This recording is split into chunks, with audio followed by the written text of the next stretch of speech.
Благодарение на општина Карпош, ватерполото се враќа на голема врата. По 35-ти пат се одржа меѓународен ватерполо турнир по повод денот на ослободување на Скопје 13 ноември. Голем број љубители на овој воден спорт беа присутни да ги проследат надпреварите. Оваа година победата им припадна на ватерполистите на Раднички од Крагуевац.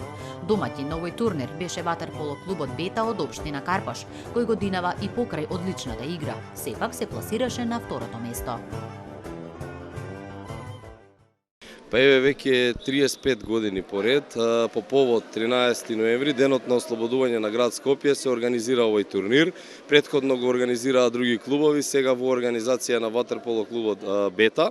Бидејќи овој базен се наоѓа на наша територија, на територија на општина Карпош, ние веднаш уште пред неколку години се вклучивме во финансирање за да може да се одржи овој турнир. Заедно со градот Скопје одвоивме средства од нашите буџети и секоја година го помагаме овој спорт, да речем. Значи, градот Скопје и општината Карпош, благодарение на нивниот возможија да доста квалитетно го организираме овој турнир и многу е битно да со овој турнир го одржуваме нашиот спорт во живот. Меѓународниот ватерполо турнир ќе продолжи да се одржува и наредните години, за кога и се очекува присуство на клубови од повеќе земји.